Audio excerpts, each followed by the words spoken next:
Hello everyone, मैं हूं रितेश कुमार और आप देख रहे हैं अपना पसंदीदा चैनल ज्ञान उदित क्लासेस। दोस्तों, आज के इस वीडियो में बात करने वाले हैं क्लास 10th साइंस, जिसका चैप्टर नंबर 1 चल रहा था। ये उसका लेक्चर नंबर 4 होने वाला है। ठीक है, तो लेक्चर नंबर 4 में आज हम बात करेंगे संक्षारण और विकृत गंधिता। इससे पहले हमने तीनों लेक्चर में रासायनिक अभिक्रियाओं के प्रकार और रासायनिक समीकरण कैसे बनाते हैं, रासायनिक समीकरण को कैसे संतुलित करते हैं, भौतिक परिवर्तन और रासायनिक परिवर्तन क्या होते हैं, इन सभी के बारे में हमने लेक्चर 1, 2, 3 सभी में चर्चा कर ली है। यदि आपने उन लेक्चर्स को नहीं देखा है तो हम उन लेक्चर्स की लिंक इस वीडियो के डिस्क्रिप्शन बॉक्स में दे देंगे, आप वहां से उन लेक्चर्स को ज़रूर देख लें। तो ये हमारा इस चैप्टर का लास्ट लेक्चर होगा। तो देखते हैं हम संक्षारण और विकृत गंधिता। तो देखिए, संक्षारण क्या होता है। जब कोई धातु अपने आसपास के वातावरण, वायु, नमी, आर्द्रता, वातावरण कैसा होना चाहिए, जैसे वायु हो गया, नमी हो गई, आर्द्रता मतलब जहाँ पे पानी की कुछ मात्रा उपस्थित हो उसको आर्द्रता कहते हैं, आदि के संपर्क में आती है तो वह संक्षारित हो जाती है। संक्षारित होने की यही प्रक्रिया संक्षारण कहलाती है। अब संक्षारित का मतलब यह है कि उसमें खराबी आ जाना, किसी भी धातु में खराबी हो जाना, या तो उसका गलना या सड़ जाना। ऐसे कोई भी धातु है, मान लीजिए यहाँ पे हमने एक एग्जांपल लिखा है। जैसे मान लीजिए कोई लोहा है, Fe लोहा, फेरस, ये ऑक्सीजन की उपस्थिति में यहाँ पे ये ऑक्सीजन के संपर्क में आया, और ऑक्सीजन में पाया जाता है जल, और जल जो होता है वो X मात्रा में है। X का मतलब है कि 2 अणु भी हो सकते हैं, 1 अणु भी हो सकता है, 5 अणु भी हो सकते हैं, मतलब X अणु है यहाँ पे ऑक्सीजन में। तो ये सभी आपस में मिलकर के इधर हमारे क्या बनाते हैं, Fe2O3.XH2O, मतलब जल योजित फेरिक ऑक्साइड, जिसको हम बोलते हैं जंग। तो इस प्रकार हमारे जो लोहे में या तो किसी भी धातु में जंग लगती है, तो जंग का सूत्र यदि आपसे पूछा जाए तो आप यही लिखेंगे। और ये एग्ज़ाम की दृष्टि से संक्षारण हमारा बहुत ही इम्पोर्टेंट है। अब इससे बचने के उपाय हम आपको ऐसे बता देते हैं। इससे बचने के लिए आपको इसमें परत चढ़ा देनी चाहिए, किसी भी धातु में आपको पेंट कर देना चाहिए, ग्रीस लगा देनी चाहिए, या तो आप यशद लेपन कर दें। यशद लेपन मतलब जिंक की परत चढ़ा दें। जिंक की परत चढ़ाने से वह जो भी धातु होती है उसमें संक्षारण की प्रक्रिया नहीं होती है। तो इस तरीके के हम उपाय अपना करके अपनी धातु को संक्षारित होने से बचा सकते हैं। तो आशा करते हैं आपको संक्षारण समझ आया होगा। दोस्तों, हमने पिछली वीडियो में 2 अभिक्रियाएं नहीं पढ़ी थी, उन अभिक्रियाओं को हम इसी वीडियो में कवर करेंगे। पहली अभिक्रिया का नाम है विस्थापन और दूसरी है द्विविस्थापन अभिक्रिया। इन अभिक्रियाओं को हम इसी वीडियो में कवर करने वाले हैं। तो पहले हम देख लेते हैं विकृत गंधिता क्या होती है। तो देखिए, विकृत गंधिता जब कोई खाद्य पदार्थ अपने आसपास के वातावरण, वायु, नमी, आर्द्रता आदि के संपर्क में आती है या आता है तो उस खाद्य पदार्थ से एक विशिष्ट गंध आने लगता है या लगती है। इसी प्रक्रिया को ही विकृत गंधिता कहते हैं। समझ आया? नहीं समझ आया? देखिए, विकृत गंधिता वह होता है जब कोई खाद्य पदार्थ, मान लीजिए आपके पास खाना बना हुआ है, खाना यदि आपने रख दिया, ऐसे खुला रख दिया, गर्मियों के टाइम में आपने देखा होगा, वो खाना यदि कुछ समय के लिए ऐसे ही रखा रह गया तो उससे एक विशिष्ट गंध आने लगती है, और यही विशिष्ट गंध विकृत गंधिता कहलाती है। जैसे मान लीजिए चिप्स का पैकेट है, उसके अंदर जो गैस भरी होती है उसको निकाल दिया जाए, या तो चिप्स के पैकेट को कुछ दिनों के लिए, कुछ समय के लिए हम खोल के रख दें, तो उस चिप्स जब आप खाएंगे तो उससे भी एक विशिष्ट गंध आने लगेगी। तो वही जो आता है गंध, उसी को हम विकृत गंधिता कहते हैं। तो इससे बचने के लिए हमको क्या क्या उपाय अपनाने चाहिए वो यहाँ पे देखिए।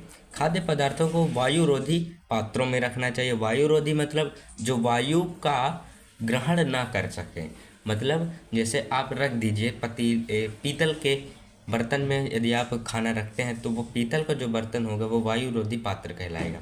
ठीक है, पात्र मतलब बर्तन। निम्न ताप पर पके हुए खाने का प्रशीतन करना चाहिए। प्रशीतन का अर्थ है निम्न ताप, मतलब कि 25 डिग्री जो सेल्सियस होता है वायुमंडल का, उसी ताप पर यदि हम खाने को पकाते हैं तो उसका हमको प्रशीतन करना चाहिए, मतलब उस खाने को ठंडा करके उसको हम एक मेंटेन तापमान दें, इसका अर्थ होता है प्रशीतन करना। और रेफ्रिजरेटर का उपयोग करना चाहिए, मतलब घरों में जो फ्रिज होती है उसका उपयोग करना चाहिए, ठीक है। तो जो चिप्स के पैकेट के अंदर चिप्स से ज़्यादा जो गैस भरी होती है वो नाइट्रोजन गैस ही होती है, जिससे वो उसके अंदर भरे हुए चिप्स खराब ना हो, इसलिए वहाँ पे नाइट्रोजन गैस का उपयोग करना चाहिए, मतलब करना कई किया जाता है। तो आशा करते हैं आपको विकृत गंधिता अच्छे से समझ आ चुका होगा। अब हम बढ़ते हैं दो जो हमारी रासायनिक अभिक्रियाएं थी जो हमने पिछले वीडियो में छोड़ दी थी, आज हम उसी को कवर करने वाले हैं। तो देखते हैं हम विस्थापन अभिक्रिया। तो देखिए, विस्थापन अभिक्रिया वह अभिक्रियाएं जिसमें कम क्रियाशील तत्व या यौगिक अधिक क्रियाशील तत्व यौगिक के द्वारा विस्थापित हो जाता है। इसका अर्थ है कि जो कम क्रियाशील तत्व होगा वह अधिक क्रियाशील तत्व के द्वारा विस्थापित हो जाएगा। अर्थ क्या है, जैसे मान लीजिए ए और सी डी, यहाँ पे इनकी रिएक्शन हो रही है और ए डी बना रहा है और सी हट जा रहा है। समझिएगा कैसे, यहाँ पे अधिक क्रियाशील तत्व ए है और कम क्रियाशील तत्व क्या है सी। एक सी की जगह ले लेगा और सी ए की जगह पहुंच जाएगा। अर्थ क्या है कि अधिक क्रियाशील तत्व कम क्रियाशील तत्व को विस्थापित कर देगा, उसके लवण के विलयन से विस्थापित कर देगा। और ये जो सी डी हमारा बना है ये इसके किसके सी के लवण का विलयन है, ठीक है। तो ए अधिक क्रियाशील तत्व सी को विस्थापित कर देगा उसके लवण के विलयन से और उसकी जगह खुद ले लेगा। तो उसी प्रकार जैसे यहाँ पे सी था, यहाँ सी के स्थान पर क्या आ गया, ए आ गया, और जहाँ पे सी था वहाँ पे ए आ गया, मतलब जहाँ पे ए था वहाँ पर सी आ गया।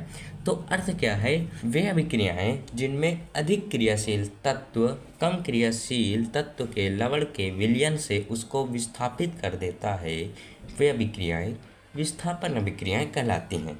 तो देखिए कैसे, मान लीजिए एक हम अभिक्रिया लिखते हैं। जैसे मान लीजिए ये हमारे पास फेरस है और कॉपर सल्फेट है, ठीक है। अब यहाँ पे जो हमारा जो Fe है, Fe ये हमारा अधिक क्रियाशील तत्व है कॉपर से। ये हम क्रियाशीलता की जब हम श्रेणी पढ़ेंगे तब आपको समझ आएगा कि कौन सा तत्व कम क्रियाशील है और कौन सा तत्व अधिक क्रियाशील है। जब हम तीसरे चैप्टर में क्रियाशीलता श्रेणी पढ़ेंगे, सक्रियता श्रेणी पढ़ेंगे, तब उसमें समझ आ जाएगा, ठीक है। तो यहाँ पे ये समझिए कि जो Fe है वो कॉपर से अधिक क्रियाशील तत्व है और कॉपर Fe से कम क्रियाशील है। तो ये जो Fe है ये कॉपर के स्थान ले लेगा, तो क्या बनाएगा, Fe सल्फेट, मतलब फेरस सल्फेट और कॉपर विस्थापित हो जाएगा। इस प्रकार से ये रिएक्शन कंप्लीट होती है। और द्विविस्थापन अभिक्रिया को भी हम इसी पेज में ख़त्म करते हैं। द्विविस्थापन अभिक्रिया वे अभिक्रियाएं होती हैं जिनमें यौगिकों के आयनों का अदला बदली होती है। आयनों की अदला बदली होती है, अर्थ समझिएगा। जैसे मान लीजिए आपके पास सोडियम सल्फेट है, सोडियम सल्फेट है, ठीक है, और बेरियम क्लोराइड है, बेरियम क्लोराइड है। और ये जैसे ही आपस में आयनों की अदला बदली करेंगे, आयन क्या होते हैं वो आपने 9th क्लास में पढ़ रखा है, ठीक है। जैसे सोडियम है, सोडियम का आयन +1 होता है और यहाँ पे सल्फेट है, सल्फेट का आयन -2 होता है। तो जैसे यहाँ पे सोडियम +1 है और सल्फेट ये है, और बेरियम का आयन होता है +1 और Cl का आयन होता है -2, ठीक, सॉरी बेरियम का होता है +2, ठीक है। अब देखिए यहाँ पे ये जो सोडियम है ये इसको ले लेगा, आयन चेंज हो रहा है ना, ये इधर वाला यौगिक है ये वाला और ये वाला यौगिक है।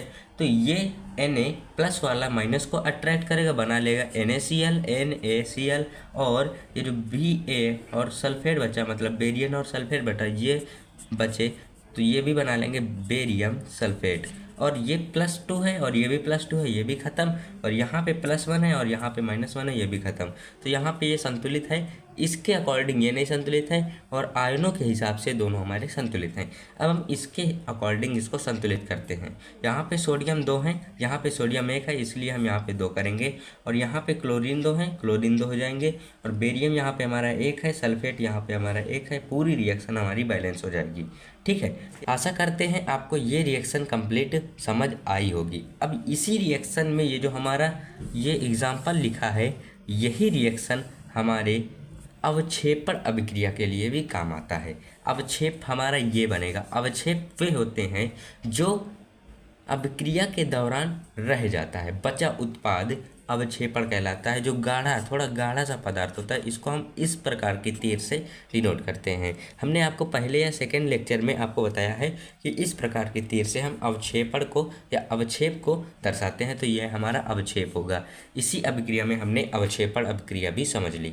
ठीक है, तो आशा करते हैं आपको ये लेक्चर पसंद आया होगा। यदि पसंद आया है तो वीडियो को लाइक और शेयर, चैनल में नए हों तो चैनल को सब्सक्राइब ज़रूर कीजिएगा। हम मिलते हैं नेक्स्ट चैप्टर के साथ में, तब तक के लिए बाय।